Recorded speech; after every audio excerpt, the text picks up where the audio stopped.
supporter Tehseen Poonawalla. And Tehseen Poonawalla, is this once again a new drama brigade, a new Bahana brigade that is coming up to oppose women's reservation? You've had the opportunity, and can you believe it? Can you believe it? In 1989, during during Rajiv Gandhi's tenure, and then PV Narasimha Rao pushed through reservation for women in panchayats and nagar palikas, and since then till today we haven't been able to do it for the higher legislature, that is the Vidhan Sabhas and the Lok Sabha.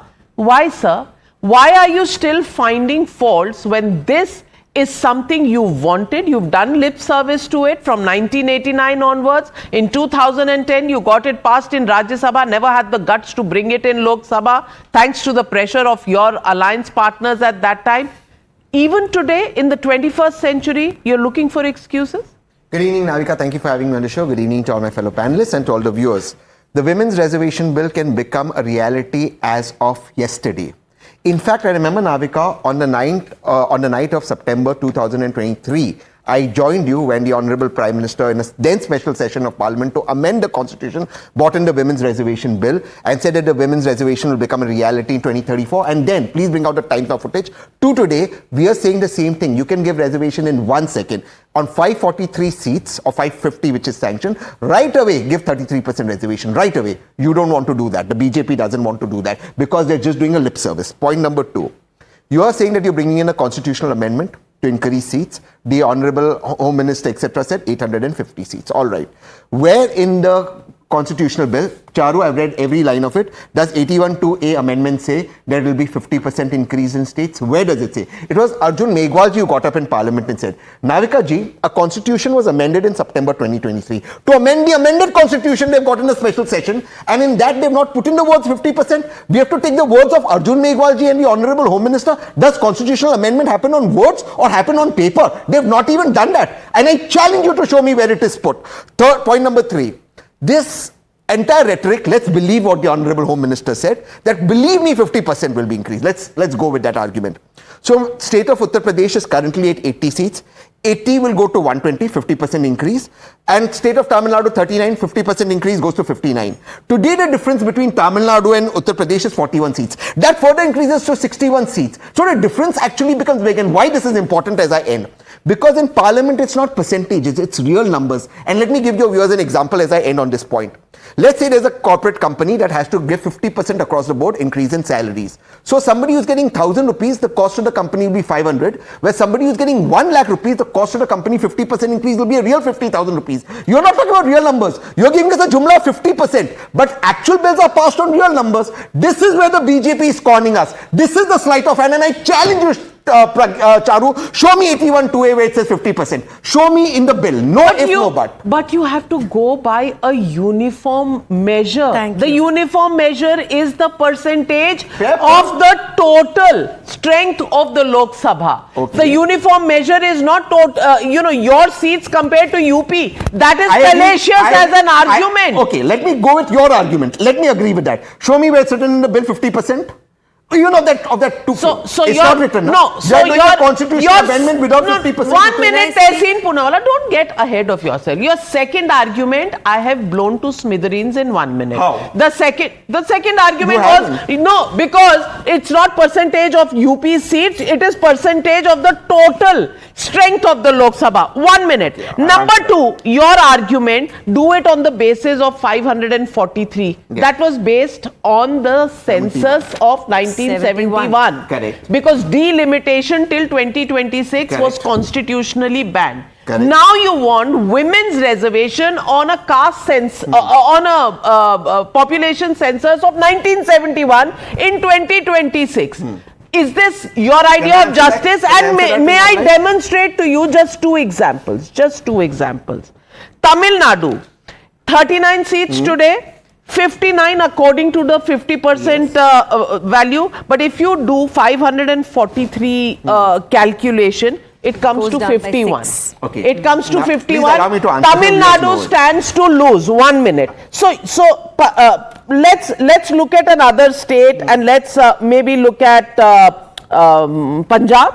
13 seats at the moment. 50% formula gives it 20 seats. But 543 based on 1971 census gives you 19 seats. Loss of 1 seat. Allow me to answer your viewers. No, just give me one line. I won't take more than 1 line. Just give me 1 line if you permit me. You've had like a solo run for 13 minutes. 1 line. It's a huge panel, let everyone speak. Just 1 line. Navika ji, you said 1971, you're right, 543. So you're doing it on 2011. So 2011 का caste census release करो ना, वो नहीं करेंगे. Second thing. तुमने किया था, क्यों नहीं रिलीज किया? तो अभी आप करो क्यों नहीं रिलीज किया? क्योंकि गलतियां तुमने की हुई हैं. Well, you know, for everything you can't be blaming Modi. कुछ खुद ही कर लेते. चारू प्रज्ञा. Navika ji, good evening and namaste to everyone.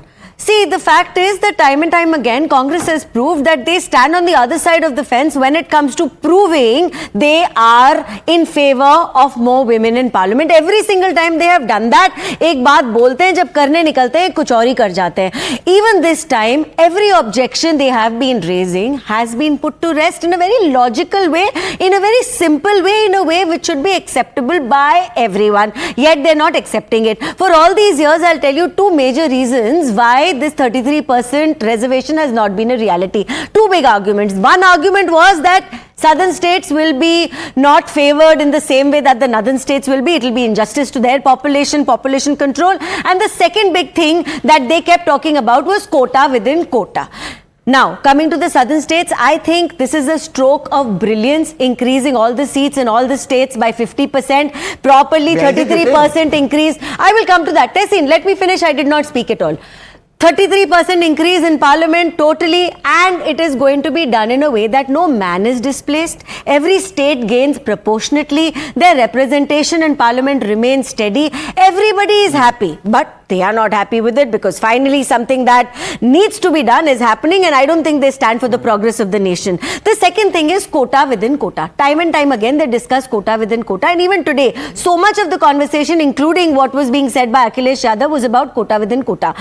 Have you asked for quota within quota for the general seats? Have you ever done that? Since independence till today, there have been elections in our country. Nobody has said that Muslim men should be given a quota to contest. Has that ever happened? Is it even constitutionally proper to say something like that standing in parliament? Because our constitution says that no reservation can be done on the basis of your religion. And if that is the case, today you are asking for seats for Muslim women. What about Sikh women? What about Jain women? What about Parsi women? So on and so forth. You didn't do it for general seats. But today when it comes to discussing women, this quota within quota becomes so much of the discussion in parliament that Akhilesh Yadav wants to flag it.